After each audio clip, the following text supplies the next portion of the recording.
Hello, welcome to YouTube channel Power of Education. हमारी प्यारी सी फैमिली पावर ऑफ एजुकेशन में आपका बहुत बहुत स्वागत है। आई होप आप सभी अच्छे होंगे और तंदुरुस्त होंगे और ठंड से बचे होंगे। पिछली क्लासेस में किया था अपने शॉर्ट क्वेश्चन, अब करेंगे लॉन्ग क्वेश्चन। मैथ्यू अर्नाल्ड के पॉइंट कर रहे हैं आप, ठीक है, उसमें पोएम्स कर ली थी आपने। अब करेंगे लॉन्ग क्वेश्चन। लॉन्ग क्वेश्चन में क्या कह रहे हैं, डिस्क्राइब एर्नाल्ड। एर्नाल्ड सिर्फ उनकी, जैसे सिद्धू मूसेवाला होंदा है ना, ਉਹਦਾ रियल नेम शुभदीप सिंह सी, लेकिन सिद्धू मूसेवाला क्या गया उन्होंने, उसी तरीके से उनका रियल नेम था मैथ्यू एर्नाल्ड, लेकिन उनको क्या जाना गया, एर्नाल्ड के नाम से जाना गया, ठीक है, उनकी कास्ट के नाम से। Describe Arnold as a Victorian static. Victorian sceptic क्या था, विक्टोरियन मूवमेंट क्या थी भाई, ये सब तो आपको जो यूनिट 1 मैंने आपको करवाई ना, विक्टोरियन एज, उसमें एक टॉपिक है अलग से, उसके बारे में आप जाके वहां पे पढ़ लेना, वो नहीं जाएंगे उसके डिटेल में, पापा नहीं जा पाएंगे। विक्टोरियन क्या था, बेसिकली थोड़ा ओवरव्यू बता देती हूँ। उसमें क्या था, अपनी राजनीति जो होती है, राजा, जैसे अब राजनीति चल रही है ना, वो राजनीति शास्त्र वो चीजें थी, ठीक है, उसमें मतलब पार्लियामेंट वगैरह ये ज्यादा थी। अब करते हैं describe Arnold as a victorious tactic की, मतलब कि वो उस टाइम, जैसे आप कैसे राजनीति में वो कैसे थे, एर्नाल्ड जो थे राजनीति में कैसे थे, ये इसमें बताना है। लॉन्ग क्वेश्चन में बताना, तो ध्यान से याद रखना, मैंने लॉन्ग क्वेश्चन का स्ट्रेटजी अच्छे से बताई है कि लॉन्ग क्वेश्चन कैसे अटेम्प्ट करके आना है। जो मुझे लगता है शायद क्लास नंबर 15 में पढ़ाई है, उसमें जाके देख लेना, स्टार्टिंग में बता दिया मैंने। उसमें क्या, सबसे पहले इंट्रोडक्शन देना है किस क्वेश्चन में हम करने के वाले हैं, उसके बाद बीच में अपन ने मेन पॉइंट लेना है, उस मेन पॉइंट में सारा जितना भी आपकी थॉट्स है, जो भी कुछ है आपने लिखना है, वो लिख के आओगे, उसके अच्छे नंबर मिलेंगे, ठीक है। उसके बाद करना है उसका कंक्लूजन, की एंड में कंक्लूजन क्या निकलता है, ठीक है। ऐसे स्टेप वाइज नंबर लेके आने हैं, तो लॉन्ग क्वेश्चन अच्छे से अटेम्प्ट होता है। आप करते हैं question start. The Victorian age correspond to the reign of the Queen Victoria traveling over the three quarter of the 19th century। कि जो विक्टोरियन युग था, भाई विक्टोरियन युग तो आपको बताना पड़ेगा 1837 से लेके 1901, काफी चल रहा है यार, आता काफी टाइम, सेंचुरी के नजदीक से ही गया, पूरी तो नहीं सेंचुरी की थी, बट हाँ इतना था। जो क्वीन विक्टोरिया थी 1837 से लेके 1901 तक जो उन्होंने राज किया था।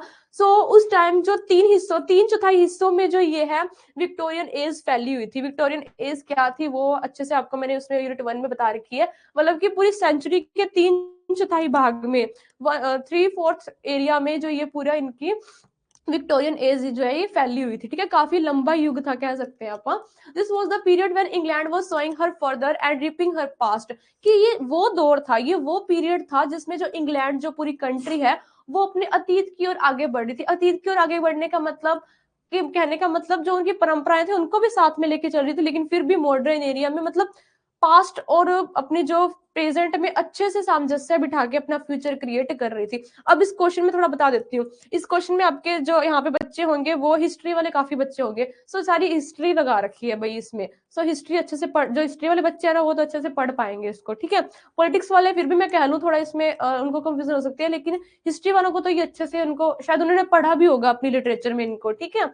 अब करते हैं start. It was a period of social, economic and political troubles. की जो ये टाइम था, ये पीरियड था, टाइम दौर होता है जिसको अपन हिंदी में कहेंगे, वो एक सोशल मतलब सामाजिक, इकोनॉमिक मतलब आर्थिक, और पॉलिटिकल ट्रबलेंस मतलब राजनीतिक उथल पुथल का एक दौर था, ठीक है। It is characterised by industrial and scientific progress. देखो वही है ना, राजनीति बढ़ेगी, राजनीति क्यों बढ़ती है, दंगे क्यों होते हैं, पैसे की वजह से। पैसे कहाँ से आते हैं, पैसे आते हैं अपने जो इंडस्ट्रियल, जो अपना आधुनिक अभी युग चल रहा है, फैक्ट्रीज वगैरह, इसी वजह से सब कुछ हो रहा है, पैसों की वजह से सब कुछ हो रहा है। तो उस टाइम पे क्या हो रहा था, यही चीज थी, आर्थिक चीजें जो थी वो बहुत बढ़ रही थी, ठीक है, इकोनॉमिकल बहुत काफी बढ़ रही थी। तो इंग्लैंड जो था ना उस टाइम पे सबसे ज्यादा पावरफुल देश बन गया था। वही तुम याद करो, अब देखो ये खुद देखो 1837 में ये स्टार्ट हुआ है, और 1857 में वो अपने इंडिया में आए थे ना। थोड़ी बहुत हिस्ट्री मैंने भी पता है, तो दसन दिया। 1857 में वो अपने इंडिया आए थे राज करने के लिए इंग्लैंड। वो क्यों आए थे, वो अपनी ही इकोनॉमिकल पावर को बढ़ाने के लिए, अपनी आर्थिक व्यवस्था को बढ़ाने के लिए और अपने को गुलाम बनाने के लिए ही आए थे, ठीक है। तो वो पीरियड को थोड़ा सा इसमें आप कर सकते हैं अगर समझना चाहो तो, ठीक है। आगे करते हैं। The England dominates beyond the seas were being consolidated. मतलब कि समुद्र के पार इंग्लैंड एक प्रभुत्व को मजबूत किया जाता, कहने का मतलब कि 7 समुद्र पार वो एक ऐसा देश था जो अपने आप को, मतलब दुनिया की नजर में रखते हुए ही अपने आप को एक पावरफुल देश बना रहा था, ठीक है। Literature and the fine arts also flourished under the umbrella of morality, मतलब कि जो साहित्य था, जो कलाएं थी, जो पोइट्री थी, नॉवेलिस्ट, जो जितना भी लिटरेचर पार्ट था, वो भी इसी युग में इंग्लैंड में सबसे ज्यादा फला फूला था, ठीक है। ये भी याद रखना, पूरे वर्ल्ड की बात करें तो वर्ल्ड के नजर से देखें तो इंग्लैंड में सब कुछ ज्यादा था, ठीक है। द इंडस्ट्रियल रिवोल्यूशन, जो औद्योगिक क्रांति थी, ये औद्योगिक क्रांति का पूरा पैराग्राफ करवाया था मैंने आपको, यूनिट 1 में ही करवाया था। एक मूवमेंट आई थी इंडस्ट्रियल रिवोल्यूशन, सो वो पढ़ लेना, अगर वो जिसको बच्चों को अच्छे से समझ आई ना तो कोई चक्कर नहीं, वो सारी की सारी जो मूवमेंट है इसमें लिख सकते हो, वो पूरी लाइनें लिख दो, कोई दिक्कत नहीं है, ठीक है। एक ही चीज है दोनों, बस थोड़ा बहुत लैंग्वेज का फर्क है, थोड़ा लाइंस का फर्क है, क्योंकि इसमें आप पोइट्स के बारे में पढ़ रहे हैं ना, इस वजह से। Which was the give rise to certain problems, की जो ये औद्योगिक क्रांति थी, तो उस टाइम पे क्या थी, प्रॉब्लम्स भी क्रिएट करती थी, कई समस्याओं को उसने जन्म दिया था। The industrial workers was put to hard and exhausting labour, कि औद्योगिक कर्मचारियों को देखो, वही है ना कि अगर मान लो किसी बंदे को फेमस होना है, किसी बंदे को पैसे कमाने हैं, तो सोचो एक बॉस है कंपनी का, तो वो जितना वो ज्यादा, देखो जितना ज्यादा काम उसको मिलेगा, जितने ज्यादा उसके वर्कर्स जो है काम करेंगे, वो इंडस्ट्रियल उतना ही ज्यादा आगे बढ़ेगा, मतलब उसकी उसके वो पैसे ज्यादा मिलेंगे, इकोनॉमिकल पावर बढ़ेगी, तो वो ऑब्वियस ही बात है, वो अपने जो एम्प्लॉयर रखे हुए हैं उस पर दबाव डालेगा कि तुम ये भी करो, वो भी करो, ऐसे भी करो, तो वो जो बेचारे जो एम्प्लॉय है वो तो भी वो होंगे ना कि यार कितने फंस गए, है ना, वो चीज होगी। तो उनको ये समस्याएं उनपे पैदा होती थी कि उनसे बहुत मेहनत करवाई जाती थी, ठीक है। John Ruskin observe in the crown of wild olive, की जो जॉन रस्किन थे ने क्राउन ऑफ वाइल्ड ओलिव में लिखा है कि उन्होंने अपने ये नॉवेलिस्ट में ये चीज लिखी है, जो अपने जॉन रस्किन थे उन्होंने, rough having clay out of a ditch, कि खाई से खुरदरी मिट्टी निकालना, कि जो खाई होती है उससे खुरदरी मिट्टी निकालना, और driving an express train against the north wind all night, या पूरी रात उत्तरी हवा के सामने एक्सप्रेस ट्रेन चलाना, ध्यान से सुनना, ठीक है। और होल्डिंग अ कोरियस हेलम इन अ गेक इन अ ली शोर, या तूफान में कोरियल की पतवार थामे रखना, जो कॉलर की जो पतवार, कॉलर की आप कह सकते हो एक वॉल होती है, वो बहुत पतली होती है, ठीक है। और wiring white hot iron at a furnace mouth, या भुट्टी के मुंह पर सफेद गर्म लोहे को घुमाना, ये काफी आप कह सकते हो औखा काम है, ठीक है। That man is not the same at the end of the day or night as one who has been sitting in a quiet room, sitting in a quiet room.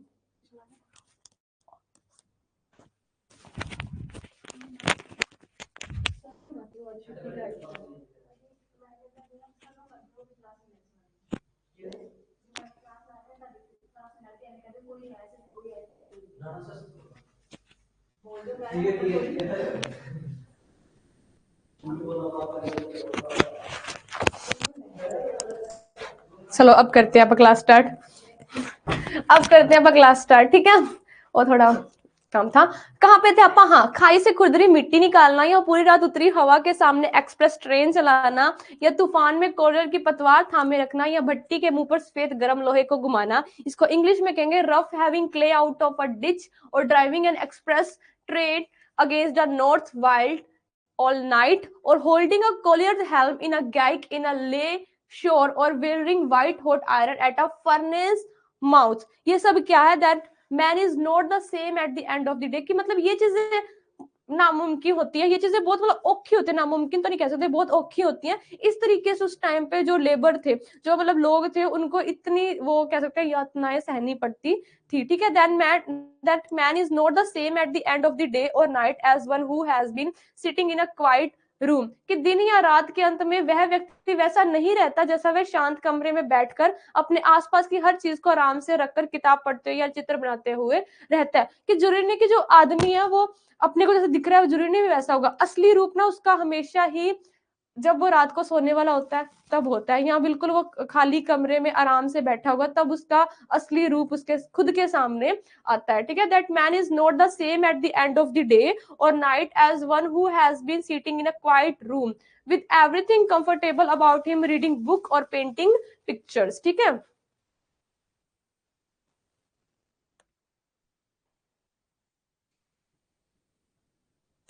Ruskin thus exposed the heads between the elephant and the poor। इस तरह जो Ruskin ने अमीर और गरीब के बीच में खाई को उजागर किया है, ठीक है। Obviously the capitalist class rolled in reached while the laborers laughing is poverty। कि जाहिर है ऑब्वियसली जो पूंजीपति वर्ग थे, जो कैपिटलिस्ट क्लास रोल्ड थे, जो मतलब काफी अमीर थे, जबकि जो मजदूर थे वो तड़पते थे, और जो पूंजीपति वर्ग था वो बहुत ही अमीर होता गया। अभी भी यही हो रहा है, जो अमीर है वो अमीर होता जा रहा है, जो गरीब है वो गरीब होता जा रहा है। उस टाइम पे भी यही हो रहा था कि जो पूंजीपति वर्ग थे, कैपिटलिस्ट क्लास थे, वो और ज्यादा रिच्ड हो रहे थे, और जो वाइल जबकि लिबरल थे वो और ज्यादा गरीबी में तड़प रहे थे। The small agriculture holdings of the presents and small workshop of the artisans were taken over by large scale mechanized farming and power driven factories polluting and the environmental and mosquitoes quanta chimney smokes।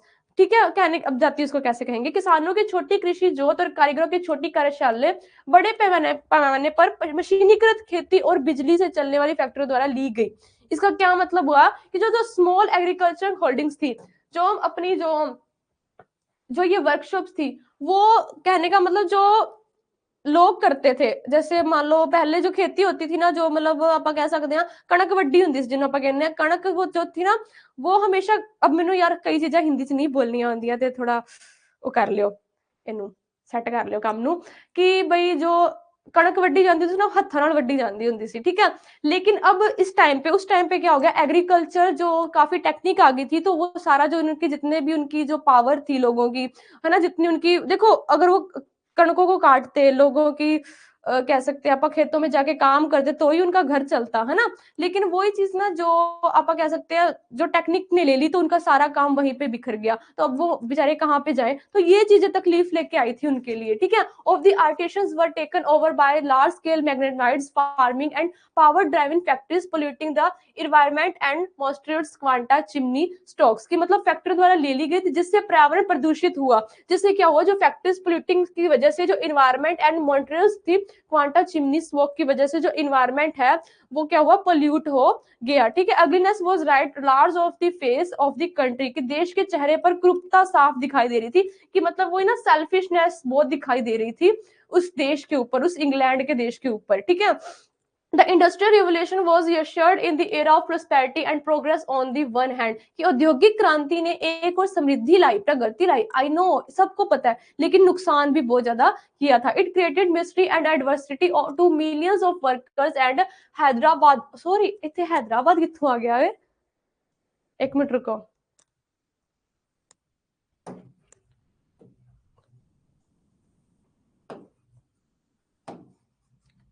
Edit होगा, Hyderabad problems, मतलब कि उन चीजों को और ज्यादा पैदा किया था, ठीक है। This was a period of expansion of colonials, the Great Britain become a great imperialist power as it appropriate Egypt. कि जो उपनिवेशवाद थे, जो मतलब कि लोग कहने का मतलब जितना हो सकता ना जमीना खरीदी आंदे सी, आपदे वाल करी आंदे सी, और उस चीज को और ज्यादा अपने हिस्से में ला रहे थे पैसों को। इस चीज की वजह से जो लोगों की असली जमीनें थी वो खोई जा रही थी, और क्या हो रहा था, हाँ मानते हैं कि वो एक साम्राज्यशाली देश बन गया था, लेकिन जो बेचारे गरीब लोग थे उनका क्या। देखो जो एक कंट्री होती है ना, मानते हैं कि हाँ जितना अमीर लोग होंगे उतनी अपनी देश की शान बढ़ेगी, लेकिन ओवरऑल देखा जाए तो सारे लोग आते हैं भाई देश में, गरीब भी देश में आते हैं।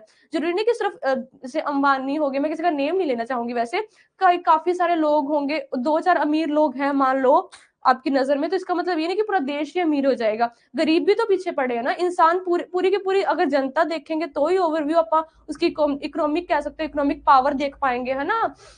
This was a period of expansion of colonialism. The Great Britain become a great imperialist power as it expropriates Egypt। ये हो गया, आगे चलते हैं।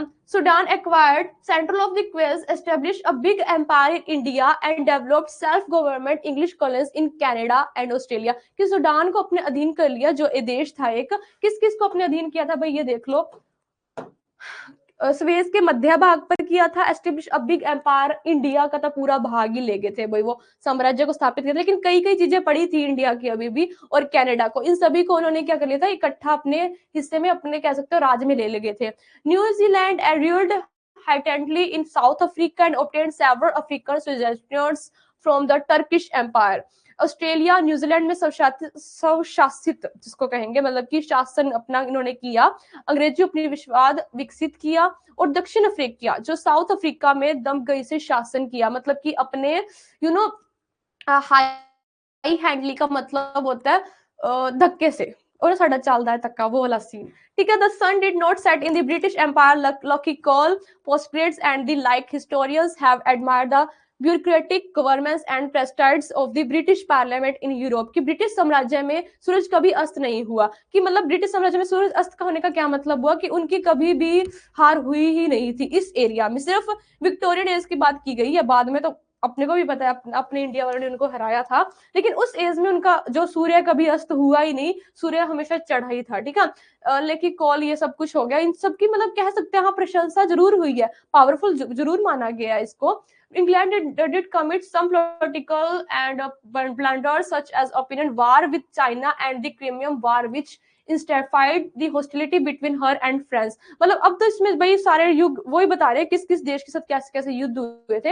इंग्लैंड ने चीन के साथ अफीम युद्ध और क्रीमियम युद्ध जैसी कुछ राजनीतिक गलतियां की हैं, जिसने उसके और इंग्लैंड के बीच दुश्मनी को और ज्यादा बढ़ा दिया है। ठीक है, The Diamond Jubilee of Queen Victoria was the snow down of the England nation drunk with power। कि महारानी विक्टोरिया ही एक ऐसी जयंती, विक्टोरिया की हीरक जयंती जो थी, हीरक क्वीन विक्टोरिया की जो जुबली आप जिम्मे आप वो करते हैं एनिवर्सरी मनाने, जुबली एनिवर्सरी, वैसे इनकी डायमंड जुबली थी क्वीन विक्टोरिया की। ठीक है, उनकी शक्ति के नशे में धुत होने का एक शानदार अवसर था कि उस टाइम पे उन्होंने मतलब वही ना, सोने तो सुहागा हो गया था कि एक तो जुबली डायमंड जुबली थी, ऊपर से उन्होंने कितनी जगहों पे राज कर लिया था। ठीक है, there were warships for miles together at Spithead aristocratic princes and the representatives ruling over British colonies। कि मीलों एक युद्ध पोत एक साथ थे, वो सारे के सारे दूर दूर तक जो सारे सारे दुश्मन इकट्ठे हो गए थे। ठीक है, उनके एक स्पिट हेड अभिजात वर्ग, एक छोटा वर्ग, राजकुमार और ब्रिटिश उपनिवेशों पर शासन करने वाले प्रतिनिधि, वो सब इकट्ठे हो गए थे। Who had never before obeyed elegance to be a single flag assembles to pay homage to the agates variant with obstinate fanfare। जिन्होंने पहले कभी किसी एक झंडे के प्रति निष्ठा नहीं दिखाई थी, वे वृद्ध सम्राट को दिखावटी धूमधाम से श्रद्धांजलि देने के लिए एकत्र हुए थे। उस टाइम वो क्या हुए थे, एलिगेंस टू सिंगल फ्लैग, कि उन्होंने कभी भी उन लोगों ने जो इकट्ठे हुए थे उन कभी भी उन्होंने ऐसे नहीं किया, एकता कह सकते हैं जिसको एकता कहेंगे, जिसको आप कभी नहीं दिखाए थे। लेकिन उस टाइम पे उस सिल्वर डायमंड जुबली थी, सॉरी डायमंड जुबली पे उनकी श्रद्धांजलि देने के लिए वो इकट्ठे हुए थे। कोई चाल लग दी है मिनते। The Victorian age was an era of deep unrest. Victorian युग गहरी मिट्टी की एक शांति का युग था। मान सकते हैं वो काफी ज्यादा मतलब डार्क था, लेकिन वो एक कह सकते हैं, देखो वही गल है ना, बंदा जिन्ना उड्डूगा ना ओदा पतन, ओदा कह सकते हैं हम स्पिरिचुअल रूप से ओना ही थल्ले डिगूगा। जितना अहंकार होगा बंदे में वो इतना ही उसका दर्दनाक रिजल्ट निकलेगा, वही चीज थी। ठीक है, the poor leaving conditions of industrial workers attracts the attention of social reformers and writers. कि औद्योगिक श्रमिकों की खराब जीवन स्थितियों में समाज सुधारकों और लेखकों का ध्यान आकर्षित किया था। देखो इस टाइम पे लेखक जो नॉवलिस्ट थे उन्होंने भी सोचा कि हम कुछ लिखेंगे ना तो पक्का हमारा काम भी चलेगा। ठीक है, who depicts a realistic picture of the contemporary social setup consisting of the haves and have-nots and felt morally obliged to realize their social responsibility। जिन्होंने समकालीन सामाजिक उस टाइम पे जो पिक्चर थी किसकी, सोशल लाइफ की जो पिक्चर थी, उनकी जो कंटेम्परेरी सोशल थी मतलब व्यवस्था थी उनकी, कोई यथार्थवादी तस्वीर पेश की। उन्होंने क्या किया, एक पिक्चर क्रिएट की, रियलिस्टिक पिक्चर